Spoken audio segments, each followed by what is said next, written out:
you curious about the unknown, the unexplainable? Do you find yourself intrigued by the mysterious and paranormal side of our world? Join us on an adventure into the world of inexplicable discoveries and investigations that may someday give us a final answer as to what may be behind the veil of reality. Then it's time to turn your pods up, because we're live to tape from the mountains of West Virginia. It's time once again for Let's Find Out with co-host Diego. The universe is waiting for you.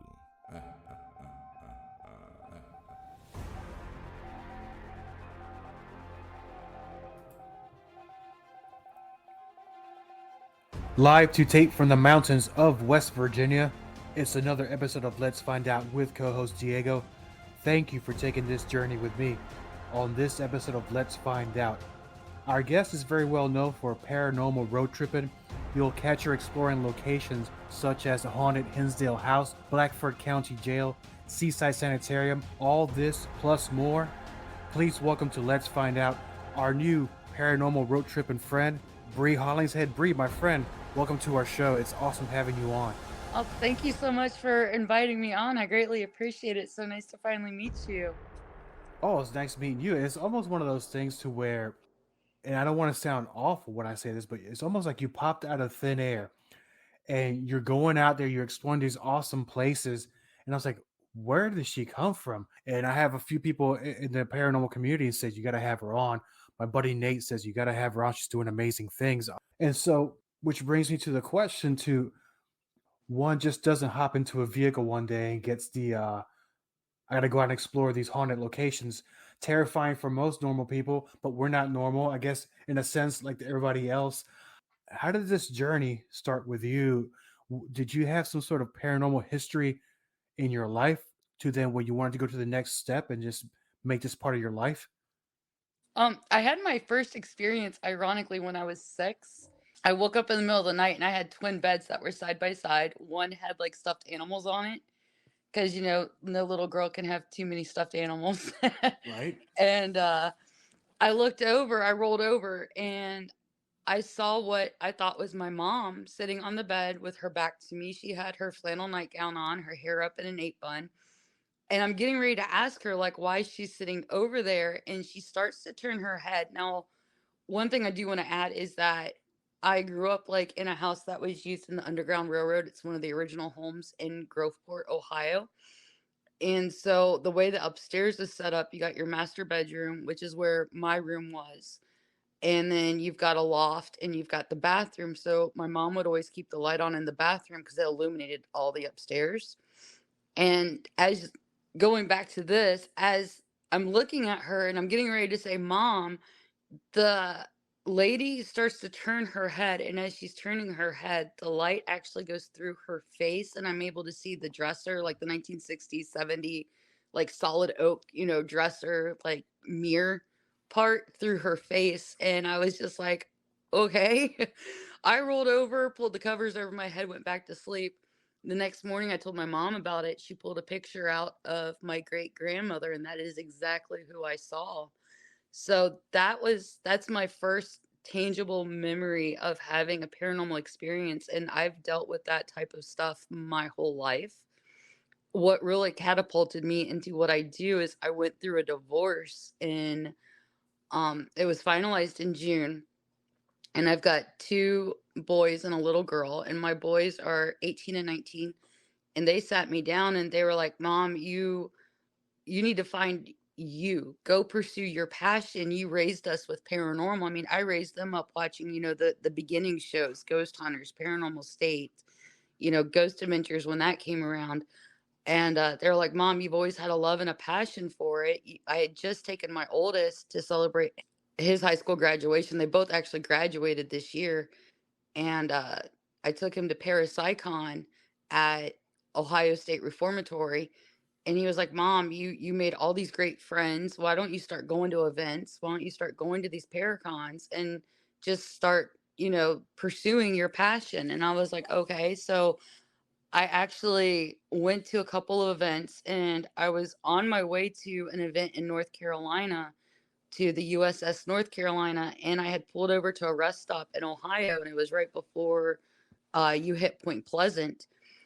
And I just had this feeling that I needed to make the trip fun. And, I was really thinking hard about what my kids said, go pursue my passion, go pursue what I love to do. And I love the paranormal. I always have. I mean, m- my whole life there's been experiences everywhere I've lived. There's been spirits of some sort. There's been odd occurrences of some sort. So I decided to make stops along my way down to North Carolina. I stopped, of course, in Point Pleasant, did the whole Mothman, rub the shiny hiney, stopped Yeah. off at a Sweet Spring Sanatorium, and I did that actually in homage to Project Fear, because that was the second Friday that they had Project Fear started on YouTube, and they were doing their sleeping arrangements at Sweet Springs. So I stopped there. And on the way home, I stopped at St. Albans, and I stopped at Trans Allegheny. And I posted, I did everything through what was formerly known as Twitter, now known as X. And I posted everything to there, and everybody fell in love with it. And they were like, "When are you going out again?"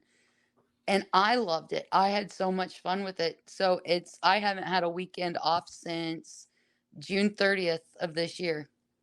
I've been No. going out, and what I decided to start doing was just going to historically haunted locations and highlighting the history and highlighting the hauntings, and trying to encourage people to be proactive in pursuing their bucket list, because that's what I'm doing now, is I'm pursuing that bucket list. No, and you mentioned you said right about June. I think that's exactly when I started seeing some of your stuff pop up, and I'm thinking because you say you're going back to what, the age of 6, was it? Yeah.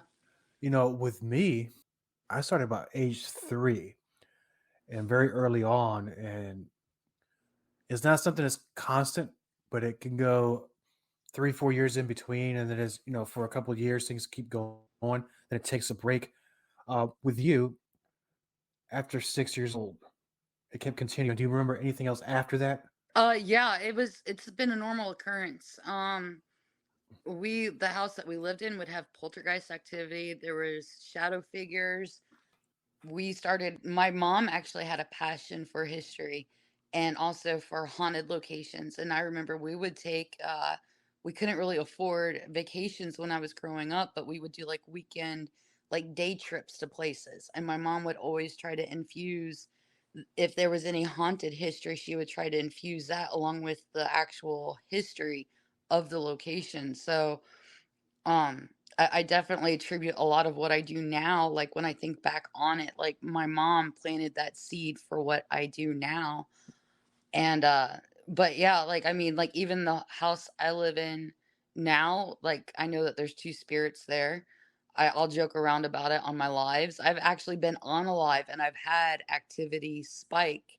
It was actually the Wednesday before I went to Hinsdale for 3 days and 2 nights. I mentioned going to Hinsdale, and as I was talking, like right after I mentioned that, like there was loud banging coming from the basement. So like even my son was in the living room, and he ran out while I was on my live, and he was like, "Mom, was that you?" And I was like, "Nope." That came from downstairs. And growing up with this history, and then to the point to where you wanted to go out there and explore these locations, I believe we probably watched the same shows growing up and into our adulthood. During your first investigations, went to your first location. How did that go? Was it a lot different than you thought it was going to be like when you went to explore these places?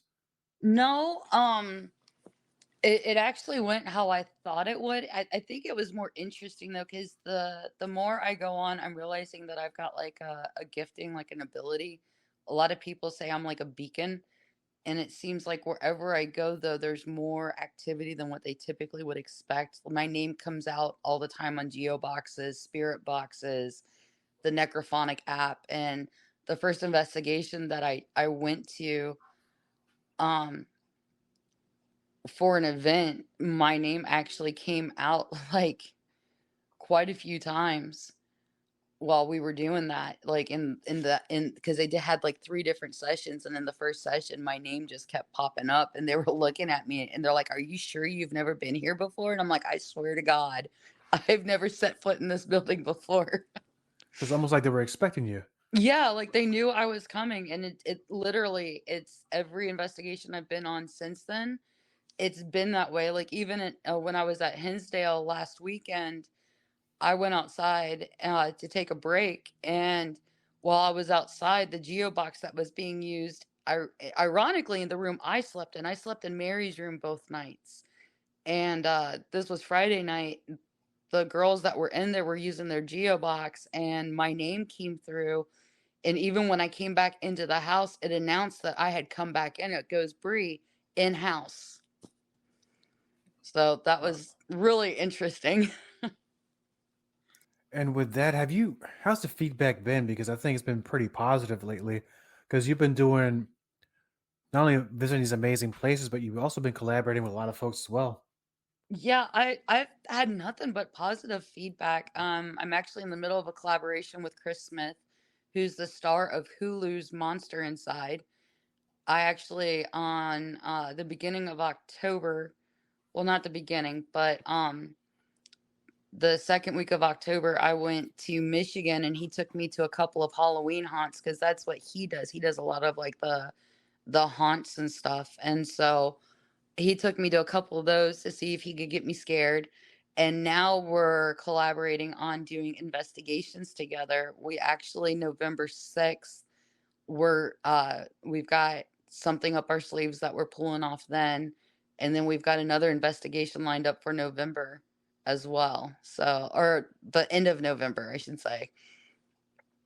So Uh, that's been really cool working with him. And I've got other people that have been like that. Like I'm on my Halloween special trip through New England right now. So I've got other people, like I just spent the day with Brian J. Cano, and we went to Seaside Sanatorium. And then a couple other people are I'm going to be meeting up with and doing small collaborations with that have YouTube channels. So it's been really awesome. The people that have been wanting to work with me and do things with me, and because you get to learn from them and then see the world from their perspective. And I definitely don't think I know it all. I'm always willing to learn. So it's been real fun to do that. no, there's always room to learn because in the things that we do, it's almost open ended because not every place is the same, not every spirit is the same. Exactly. With that, because you looking at the feed, you were recently at a convention. You were actually one of the presenters, right? Yeah, I just did two. I did back to back Paracons. The first one was MadCon 6 at Madison Seminary. And then I was at Rock Island, the Haunted Rock Island YMCA in Rock Island, Illinois. And I actually was a presenter when I was there. And I got to talk about how I started my road trips and encouraging people to get up and go and pursue their passion, even if it's not going to historically haunted locations. But don't let stuff hold you back. And, a huge thing for me too is encouraging people to go to these locations because we did lose a lot during COVID. A lot of places closed their doors and they haven't reopened.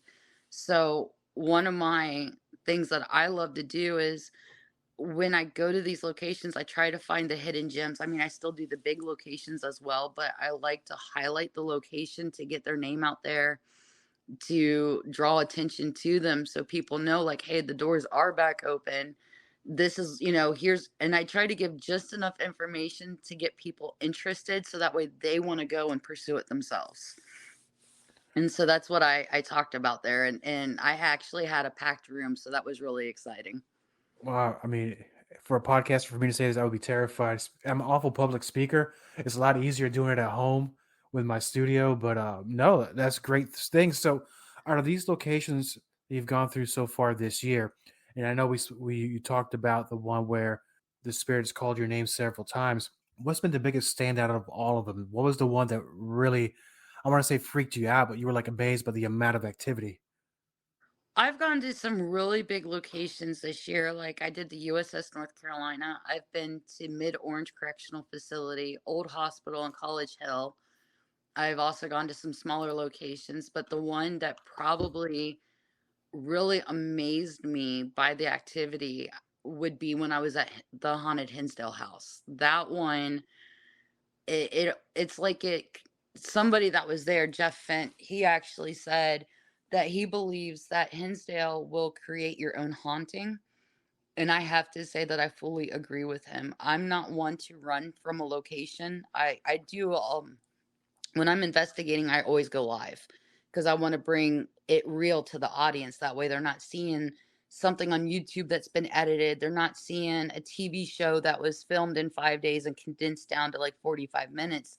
They're able to go along for the ride and experience that because there's a lot of people out there that aren't able to go and do due to health reasons, financial distance. And at Hinsdale, a lot of what I went through is documented. Some of it is not because it was when the camera was off and it was when I was in bed. And what I did get on camera, though, I feel it does show how it can create your own haunting. Like the last, when we were there Saturday night, we were doing the Estes method, and it seemed to affect each of us differently and talk about different things. And I did not run out of Hinsdale, but Hinsdale definitely, I've never been as frightened as I was Saturday night when I went to bed. I had an occurrence happen to me that really shook me to the core.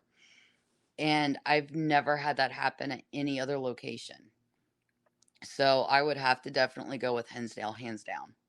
That is wow. That's something else. So you Yeah. know, so how do you go about? And I know you're collaborating with your partners and your friends.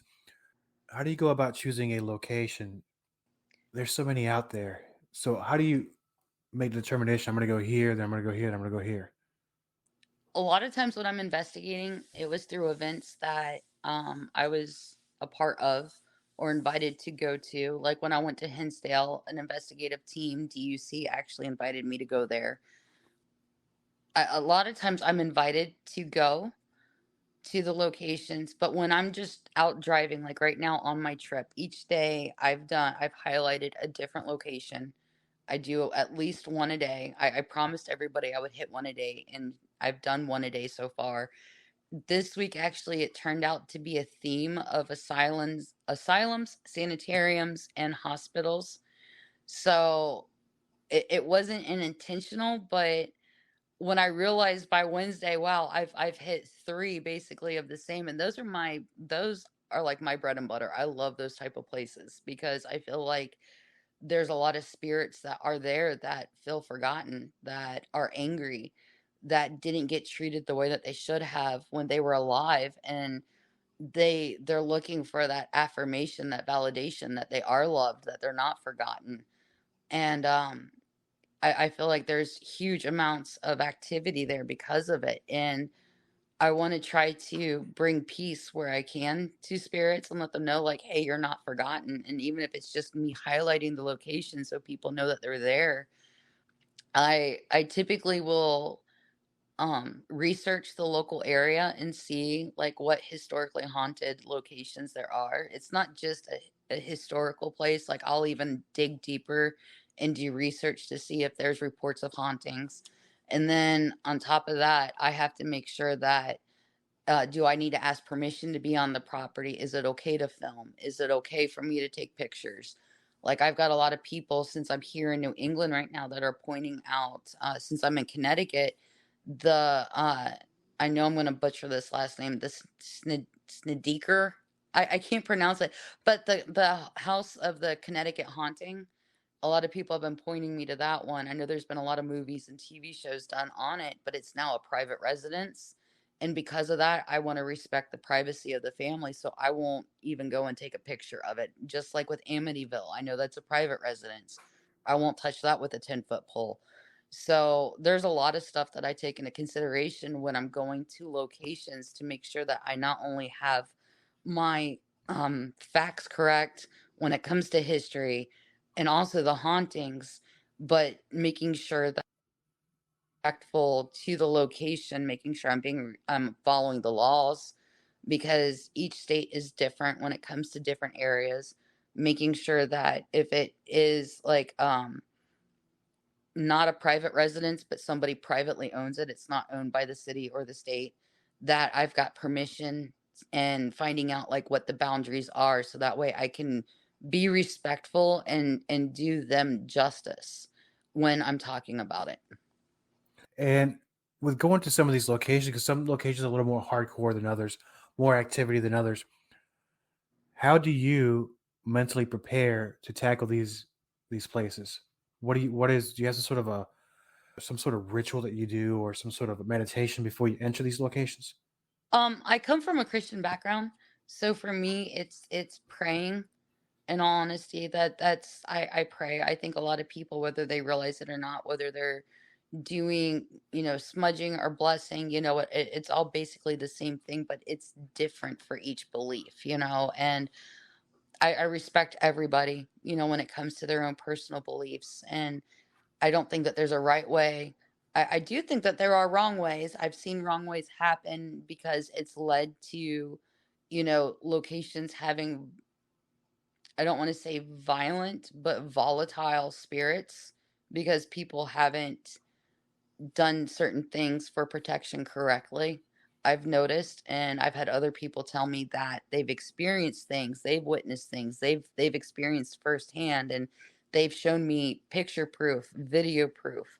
So for me, it's making sure that I'm in the right frame of mind, especially emotionally, because I've noticed that if you go, I've noticed this not because of myself, but other people that have gone to events.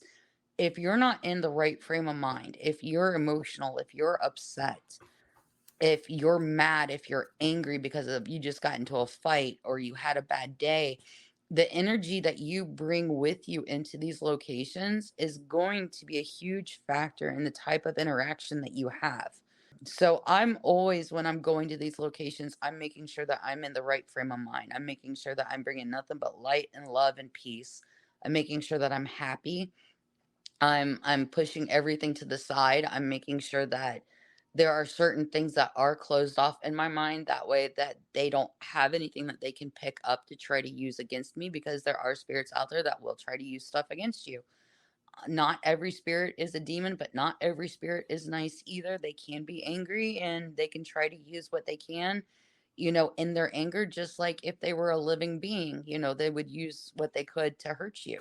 So for me, it's just making sure that I'm mentally prepared, making sure that I'm in the right mindset, because I also want to be that positive force around others, because positivity feeds positivity. And if I'm happy, happiness is contagious. Just like if somebody's sad, just like if somebody's angry, that stuff, it spreads.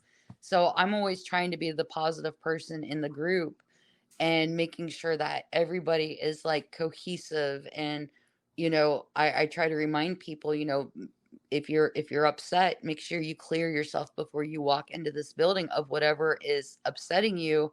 So because what you bring into this building, even standing on the property, they know you're here, they knew you were coming before you got there.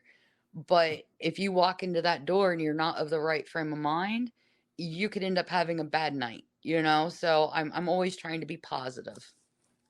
That is the correct way of looking at things. No, that's a beautiful thing what you just said. So, I mean, with going to these locations, I'll call them commercial or historical locations, and I'll say that when eventually people at my job caught wind of what I do with this podcast, you'll be amazed on the stories people will tell you in private. Hey, I've seen this. I've seen a UFO. Hey, I've seen a Bigfoot when I was camping. Have you gotten any confessions from people that you might know or from complete strangers? Have you visited their homes and try to help them find answers or some sort of peace to things that are going on there? I have had people come up to me, I've had people message me, I've had people send me pictures. Actually, on this trip, I've had a lot of people send me stuff and request me to look at their houses. And I don't feel that on my own I'm equipped for that, especially being alone for me to go to somebody's private residence. I don't feel like that would be smart for me to do as a I don't think that would be smart for anybody to go to somebody else's private residence when you haven't met them and you don't know the situation at hand. You only have little bits of information. My boyfriend, his paranormal group, Old World Paranormal Society, they specialize in, helping people with their home, with their private residences, and they do events and everything too. Like, they've actually got an event going on tonight, but they do a lot of residential cases. And he actually brought me, before I went on this trip, they had an emergency case, and he took me along to that, so I was able to see firsthand like how a residential is done.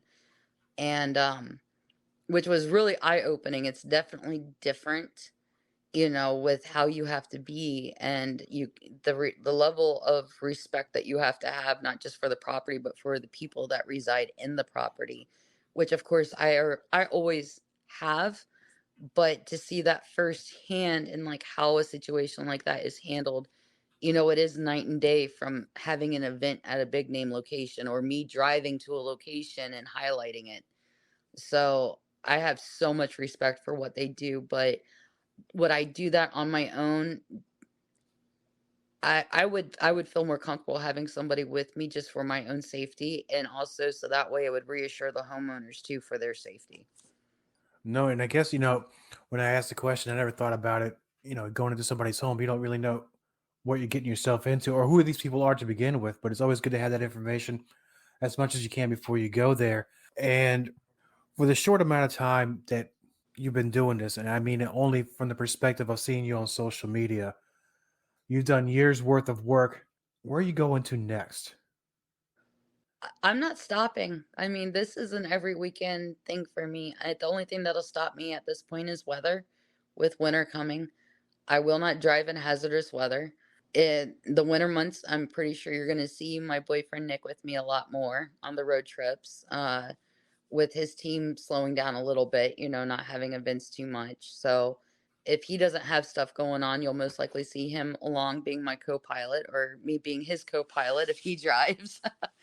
But yeah, there's no, I look at it this way. I don't have time to take time off, because and I've had people ask, well, don't you think you're going to run out of, like the content creators, the YouTubers, the other people on social media that, they call it content. Are you scared you're going to run out of content? And the people who go to the events for fun, and the people who have their own groups, the investigators, well, aren't you scared you're going to run out of locations? Definitely not. The stigma is not as prevalent as it was on the paranormal community, and there's more locations that are popping up. I have locations that reach out to me now asking me, hey, we're not scared anymore, and we are more than willing to have events at a property that we own, or even in our own home. Would you be willing to come out and highlight our location? And I'm more than willing to do that. I don't have any issues with that. So I'm actually right now working with a few locations with getting something put together, that way I can go and highlight, and maybe even do a small investigation and do that live. So that way I can give people a bird's eye view of, look at what's available. This is the activity that you're going to come across. So yeah, definitely no time off. Like I said, the only thing that's going to stop me at this point is the weather. Yeah, it would stop anybody, especially up where you're at, because you get hellacious snows. Other than the paranormal, a lot of these things get tied in together, which is fine because this is what this show is all about. Have you delved into anything other than outside of the paranormal scope? Are you also interested in anything else like cryptids or ufology? Yeah, I actually this actually brings up something really cool that I just got brought on board to do. I'm actually doing a half-hour spot every week on Spaced Out Radio now, doing the paranormal news. And if I'm on the road and not able to, like, I don't have a chance to read the news, and I'm talking about my paranormal road trip. So I'm actually looking, because the way I look at paranormal, it's not just the dead, it's not just the spirits. It's, you've got your cryptids, you've got your aliens, I mean, we can just keep going down the list. So, I mean, I went to Mothman on my first trip, but when I started, I did a 2 week and 2 day trip and I hit 12 states. And that was the end of September when I did that trip. So when I went, I actually kicked that trip off with the Mothman Festival. And because I believe that that stuff needs to be highlighted as well. I do want to dive into that as well to tie that into what I do. I'm in the process of trying to figure out how to incorporate all of that in. I would love to go to locations where Bigfoots have been sighted, where there's been UFO sightings, where and I think Hinsdale was perfect for that because I fully believe that there was cryptid activity. And I know that there's been documented cryptid activity at that location as well. I fully believe that we most likely heard on Friday night a skinwalker. If you've ever been on the Hinsdale property, they've got the Giving Tree, which is up in the woods behind the house, and there's a pond off to, if you're facing the house, it would be off to the left. We were in the backyard, just me and one other person, and I'm actually facing the pond, and out of the woods comes this like it almost sounds like an owl, but but it also sounded like a howl.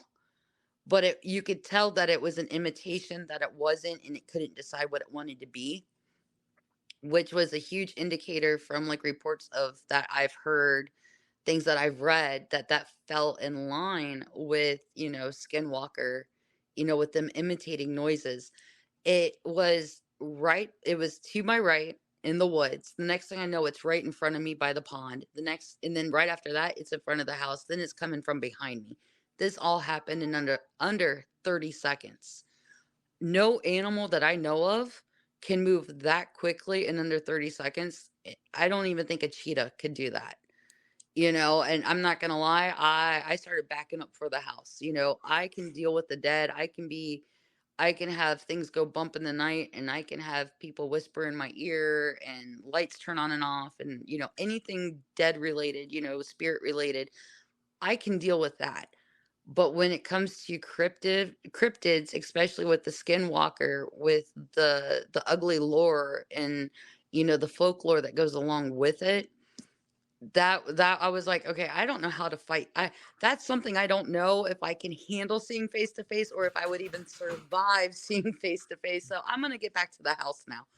But I would love to find locations where I could highlight that stuff as well. And I've actually a couple times I have put out to my audience that if they have locations to let me know, no distance is too far. And if it is on the West Coast or out towards Arizona in that area, I might not be able to go right away, but it's definitely a trip that I'm more than willing to plan. And touching on that, for the listeners of Let's Find Out that would want to know more about what you do and how to contact you and maybe tell you about locations that might possibly be haunted, how could they reach you? Where would they find your information? You can find me on Facebook under Brie Hollingshead. I have a YouTube channel as well, which is Brie Hollingshead, or at Breeze Baby Brie. The Breeze is Breeze. And then I'm also on TikTok under that same handle at Breeze Baby Brie. Instagram and Threads is underscore beautiful deliverance underscore. And I think and then Twitter is at Breeze Baby Brie as well. So you can shoot me a message on any platform that, has messaging capabilities, and I will definitely see it. With me being on a trip right now, it might be a little bit till I get to see it, but I will definitely look at it and I will definitely respond to it. Excellent. And I really appreciate you taking your time out of your very busy schedule to be on this show. And I would hope that sometime next year, and I know you will, you'll have some more amazing locations to visit and more eyewitness things. If you could come back on the show, tell us all about it, I would love that. Oh, I would definitely love to do that. Thank you so much for the invitation. Count me in. Sure thing. Thank you so much for being on the show. This has been another excellent episode of Let's Find Out with co-host Diego. Please check us out on Spotify, Audible, and all our social media pages. We're on YouTube and we're also on Rumble. Thank you for taking this journey with me. Until next time, my friends. Thank you for listening to Let's Find Out with co-host Diego. We're on Spotify, Google Podcasts, TuneIn, Pocket Casts, and on Anchor. For more information about Let's Find Out with co-host Diego, please visit us on facebook.com/co-host Diego, on Twitter at co-host_Diego, and on Instagram as co-host Diego. Copyright co-host Diego. All content for Let's Find Out is the property of co-host Diego and is served directly from our servers with no modification, redirects, or rehosting. All celebrity impersonators are paid performers. The impersonated celebrities do not endorse or promote any views or opinions expressed by our guests, co-host Diego, or Let's Find Out. The information shared on Let's Find Out is provided on an as-is basis with no guarantees of completeness, accuracy, usefulness, or timeliness.